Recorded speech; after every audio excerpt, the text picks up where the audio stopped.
Welcome back. C programming language tutorial number 32 में हम बात करने वाले हैं वाइल लूप के हवाले से, और डिटेल में हम देखेंगे कि वाइल लूप का सिंटैक्स क्या है, हम किस तरह से वाइल लूप यूज़ कर सकते हैं, और किस किस वजह से अगर हमें फॉर एग्जांपल कोई स्पेसिफिक प्रॉब्लम दी जाती है तो हमें देखना चाहिए कि हमें यहाँ पे हम वाइल लूप यूज़ कर सकते हैं या नहीं कर सकते। तो इन तमाम तर चीज़ों को हम देखेंगे। सबसे पहले अगर हम इसका सिंटैक्स देखें, जैसे आपको स्क्रीन पर नज़र आ रहा है, तो कीवर्ड है वाइल, ये हम लिखेंगे जैसे हम इफ़ एल्स में इफ़ कीवर्ड था हमारे पास, एल्स कीवर्ड था, सेम ऐसी वाइल कीवर्ड है। उसके बाद स्मॉल ब्रैकेट्स हैं, स्मॉल ब्रैकेट्स में हम कंडीशन लिखेंगे। कंडीशन कुछ भी हो सकती है, किसी स्पेसिफिक, आप कह सकते हैं कि एक वेरिएबल हो सकता है जिसको किसी नंबर से कंपेयर किया जा सकता है using relational operator, just like if else. कोई करेक्टर भी हो सकता है, इसके अलावा कोई कोई बूलियन वैल्यू भी हो सकती है जिसको हम कंपेयर कर सकें, और कोई भी एक्सप्रेशन हो सकता है जो यहाँ पे कंडीशन की जगह पे आ सकता है, it depending upon your problem, your program. अच्छा, अब उसके बाद हमारे पास यहाँ पे ये रेड कलर में आपको कर्ली ब्रेसेस नज़र आ रही हैं। ये कर्ली ब्रेसेस क्या इंडिकेट करती हैं? सेम जैसे इफ़ एल्स में या हमने स्विच में बात की, तो ये उसका कोड ब्लॉक जो है वो जाहिर करती हैं। तो ये जो रेड ब्रैकेट्स हैं, कर्ली ब्रेसेस हैं, डिलिमिटर्स हैं, ये बेसिकली ये बता रहे हैं कि जो वाइल लूप का स्ट्रक्चर है वो स्टार्ट हो रहा है राइट फ्रॉम हियर और ख़त्म हो रहा है इस जगह पर। इसके दरमियान में जो कुछ हम लिखेंगे ये सारा वाइल लूप का कोड ब्लॉक होगा, यानी इसमें हम जो भी लिखेंगे वो इस लूप के अकॉर्डिंगली रेपिटेशन में चलेगा। तो ये इसका एक सिंपल सा सिंटैक्स है जो यहाँ पे हमने आसान करके लिख दिया ताकि आप इसको आसानी से समझ सकें। अब हम टाइम ज़ाया किए बगैर मूव करते हैं विजुअल स्टूडियो कोड की तरफ, और वहाँ पे चल के हम समझने की कोशिश करते हैं कि इसको हम किस तरह से प्रैक्टिकली इम्प्लीमेंट करेंगे। सबसे पहले हम यहाँ पे न्यू फाइल क्रिएट करते हैं। फाइल का नाम हम रख लेते हैं loops.c। उसके बाद इसको एंटर करते हैं ताकि एक नई फाइल क्रिएट कर लें हम लूप्स के हवाले से। पिछले कुछ टैब्स हम बंद कर देते हैं ताकि इसको स्विच करने में हमें थोड़ी सी आसानी रहेगी। चलें जी, ये हम हमारे नई फाइल बन गई है loops.c की। सबसे पहले हम क्या करेंगे, हैश इंक्लूड, और यहाँ पे हम ऐड करेंगे stdio.h। उसके बाद मेन फंक्शन स्टार्ट करेंगे, और मेन फंक्शन में हम बात करने जा रहे हैं सबसे पहले वाइल लूप की। अच्छा, एक चीज़ का आपने और यहाँ पे ख्याल रखना है कि मैं यहाँ पे लूप्स को आगे, वाइल लूप को कंटिन्यू करने से पहले कुछ चीज़ें बता दूँ। ये जो चीज़ें बताने लगा हूँ ये आपके while loop, for loop, do while loop, कोई भी लूप हो उसमें आपने इस चीज़ को कंसिडर करना है। एक हमारे पास कॉन्सेप्ट होता है लूप्स में जिसे हम बोलते हैं लूप कंट्रोल वेरिएबल। ठीक है, ये अक्सर औकात हम यूज़ करते हैं इसको। लूप कंट्रोल वेरिएबल बेसिकली आपका एक ऐसा वेरिएबल होता है जो आपके लूप को कंट्रोल कर रहा होता है। इसमें तीन चीज़ें आपको सिर्फ जहन में रखनी है। पहली चीज़ आपको इसमें ये जहन में रखनी है कि इस वेरिएबल की कोई इनिशियल वैल्यू होती है। इसको फर्स्ट टाइम हम वैल्यू इनिशियलाइज करते हैं, यूज़र से भी ले सकते हैं, डिपेंड करता है हमारी रिक्वायरमेंट पे। इसकी कोई ना कोई इनिशियल वैल्यू होती है। उसके बाद यहाँ पे किसी भी लूप में उस इनिशियल उसी वेरिएबल पे हम क्या कह सकते हैं कि फिर लग रहा होता है हमारे पास, कंडीशन लग रही होती है, condition based on that variable. और आखिर में हमारे पास उस वेरिएबल को आइटरेशंस को मूव करने के लिए हम इंक्रीमेंट या डिक्रीमेंट यूज़ करते हैं। इस चीज़ को अपने पास लिख लें, इस चीज़ को समझ लें कि लूप्स में हम ज़्यादातर लूप कंट्रोल वेरिएबल यूज़ करते हैं लूप को मैनेज करने के लिए, कंट्रोल करने के लिए, जैसे कि इसका नाम हमें बता रहा है। उसकी कोई ना कोई स्पेसिफिक इनिशियल वैल्यू होती है, फिर उस वेरिएबल के अगेंस्ट हम कंडीशन चलाते हैं, और उसके बाद हम कहीं ना कहीं पे उसको इंक्रीमेंट या डिक्रीमेंट कर रहे होते हैं। अब ये इनिशियल वैल्यू कहाँ पे देनी है, कंडीशन कहाँ पे होगी और इंक्रीमेंट डिक्रीमेंट कहाँ पे होगा, ये हर लूप के अकॉर्डिंगली डिफरेंट होगा। वाइल लूप में डिफरेंट है, फॉर लूप में थोड़ा डिफरेंट है। तो इसको हम डिटेल से देख लेते हैं। बहरहाल ये एक ऐसी चीज़ है जो कि कॉमन है जितने भी लूप स्ट्रक्चर्स हैं उनके हवाले से। सबसे पहले हम क्योंकि बात करने जा रहे हैं वाइल लूप की, तो वाइल लूप के हवाले से हम स्टार्ट करने जा रहे हैं यहाँ से।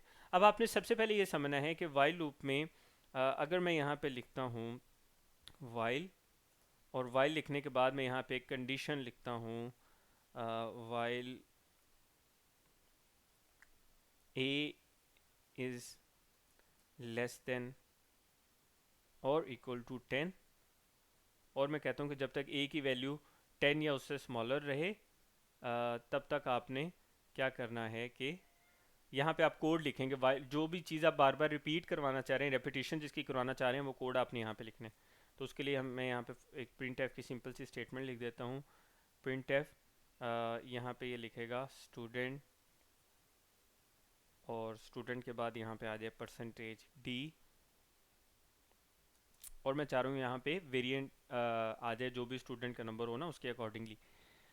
परसेंटेज डी के बाद मैं यहाँ पे यूज़ कर लेता हूँ, परसेंटेज डी के बाद मैं यहाँ पे क्या यूज़ कर सकता हूँ, ए लिख लेता हूँ, सिंपल।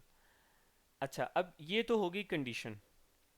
ऊपर हमने क्या बात की थी, ये है आपका लूप कंट्रोल वेरिएबल जो कंडीशन में यूज़ हो रहा है, राइट। अब ये कंडीशन तो आ गई, लेकिन ये इंक्रीमेंट और डिक्रीमेंट कहाँ पे हुआ, तो इनिशियल वैल्यू कहाँ पे है और इंक्रीमेंट डिक्रीमेंट कहाँ पे है। तो इनिशियल वैल्यू आपने याद रखना है, जब हम वाइल लूप की बात करेंगे तो जो इनिशियल वैल्यू है वो हम देंगे वाइल लूप की हेडर से पहले, यानी कि ये वाली जो लाइन है जिसमें वाइल और कंडीशन लिखी है, ये वाइल लूप का हेडर है। इस हेडर से पहले आपने इस वेरिएबल को, लूप कंट्रोल वेरिएबल को इनिशियलाइज करना है, यानी वो वेरिएबल जिसको आगे चल के आप यूज़ करना चाह रहे हैं। तो मैं यहाँ पे इसको कर देता हूँ int a is equal to 1। अब मैंने यहाँ पे बेसिकली क्या किया है, इनिशियलाइज लूप कंट्रोल वेरिएबल, मैंने लूप कंट्रोल वेरिएबल को यहाँ पे इनिशियलाइज कर दिया। इस जगह पे ये आपकी कंडीशन आ गई जिसकी हमने ऊपर बात की। अब आ जाते हैं इंक्रीमेंट और डिक्रीमेंट कहाँ पे लगेगा। अब देखें ये चलेगा किस तरह से, a की वैल्यू है 1, तो वाइल लूप उस वक्त तक चलेगा जब तक a की वैल्यू 10 से स्मॉलर या उसके इक्वल रहेगी। यानी मैं चाह रहा हूँ कि बेसिकली 1 से लेकर 10 तक ये लूप चले 10 टाइम्स, और उसमें ये क्या करे कि ये स्टूडेंट प्रिंट करे, साथ a की जो भी उस लूप में वैल्यू हो वो प्रिंट कर दे। लेकिन ये तो उस सूरत में मुमकिन है ना कि जब ये a की वैल्यू 1 हो, फिर अगली दफ़ा a की वैल्यू 2 हो जाए, फिर 3 हो जाए, फिर ही जाके ये 10 पे रुकेगा, वरना तो ये इसी तरह से चलता रहेगा। तो उसके लिए हमें क्या करना पड़ेगा, यहाँ पे इंक्रीमेंट यूज़ करना पड़ेगा। अब इंक्रीमेंट कहाँ पे आपने यूज़ करना है, ये याद रखना है कि आपने वाइल लूप की बॉडी में ही यूज़ करना है, जस्ट बिफोर एंडिंग। तो यहाँ पे मैं लिखूँगा a प्लस प्लस, सिंपल, ये भी लिख सकते हैं। आप चाहें तो a is equal to a plus 1 भी लिख सकते हैं। ये a प्लस प्लस क्या है, इंक्रीमेंट डिक्रीमेंट ऑपरेटर की हमने डिटेल में बात कर चुकी है। अगर आपको इसके बारे में नहीं पता तो ऑपरेटर्स वाला जो सेगमेंट है वो डिटेल में देखें। अच्छा, अब इसको हम यहाँ पे सेव करते हैं। सेव करने के बाद मैं इसको यहाँ से एग्जीक्यूट करूँगा।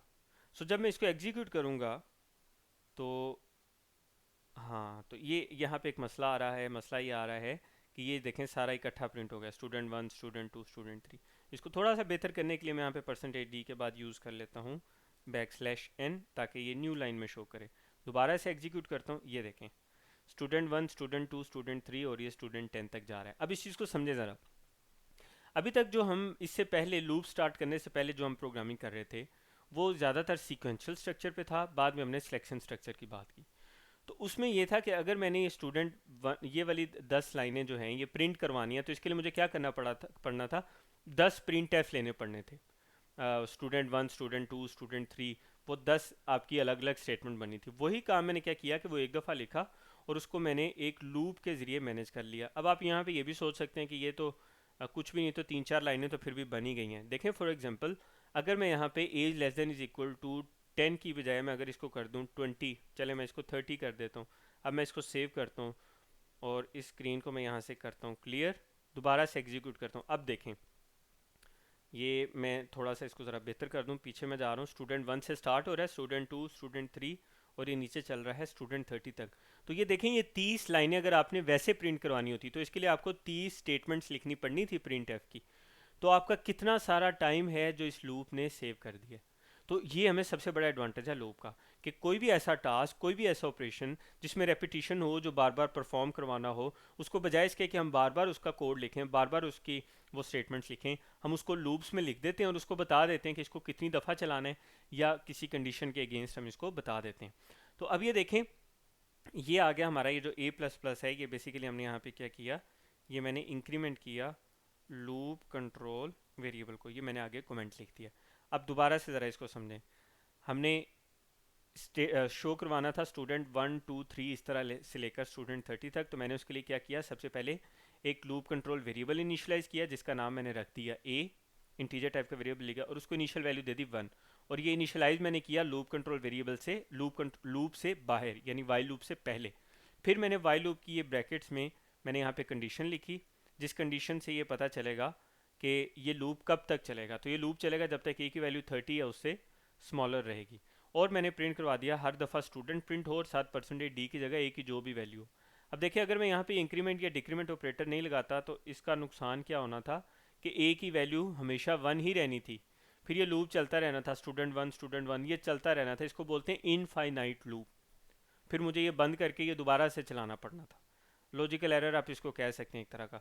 तो ये basically increment loop control variable ये क्या कर रहा है कि फर्स्ट टाइम ए की वैल्यू 1 थी तो उसने शो करवा दिया, मैं अगर आपको नीचे आउटपुट में दिखाऊं, स्टूडेंट 1। ये सेकंड लाइन में स्टूडेंट 2 कैसे आया, वो इस तरह से आया कि जब यहाँ पे हुआ ए प्लस प्लस तो ए की पुरानी वैल्यू थी 1, उसमें एक का इंक्रीमेंट हुआ है तो ए की नई वैल्यू क्या हो गई 2।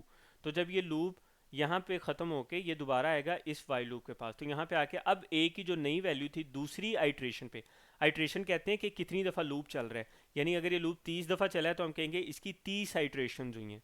तो सेकंड आइट्रेशन पे ए की वैल्यू 1 नहीं रही थी, ए की वैल्यू क्या हो गई थी 2 हो गई थी इस इंक्रीमेंट की वजह से। इसी तरह थर्ड पे 3 हो गई थी। तो ये चलते चलते जब उसकी वैल्यू 30 हुई उस पर प्रिंट करवाया, जब उसकी वैल्यू 31 होगी यानी उसकी वैल्यू 30 से एक्सीड कर गई तो वहाँ पे उसने इसको रोक दिया। और यूँ हमें क्या फ़ायदा हुआ कि ये सारा हमने इस तरह से प्रिंट करवा लिया। तो इस तरीके से जो आपके लूप्स हैं वो हमारी बहुत ज़्यादा जो टाइम है उसको सेव करते हैं। तो आज के इस ट्यूटोरियल में हमने डिटेल में बात की है वाइल लूप के हवाले से, वाइल लूप को हम सी प्रोग्रामिंग लैंग्वेज में किस तरह यूज़ करते हैं, उसका एडवांटेज क्या है, लूप कंट्रोल वेरिएबल का क्या कॉन्सेप्ट है और हम इसे किस तरह से मैनेज करते हैं। इस जो हमारा ट्यूटोरियल है इसमें जितना भी कोड यूज़ हुआ है, ये जो सामने लिखा हुआ है प्रोग्राम लिखें, इसका अगर आपको कोड चाहिए हो तो गिटहब का जो लिंक है वो आपको इसी वीडियो की डिस्क्रिप्शन में मिल जाएगा। इसके अलावा ये वीडियो जिस प्रोग्रामिंग सीरीज़ का हिस्सा है सी प्रोग्रामिंग लैंग्वेज की एक कंप्लीट प्लेलिस्ट है, उसका लिंक आपको इसी वीडियो की डिस्क्रिप्शन में मिल जाएगा और इस वीडियो के आखिर में भी मिल जाएगा, ताकि अगर आपका कोई कॉन्सेप्ट रहता है तो आप उसको पहले सुने फिर आप इसको बेहतर तौर पर समझ सकते हैं। तो मिलते हैं अगली वीडियो में एक नए लूप स्ट्रक्चर के साथ।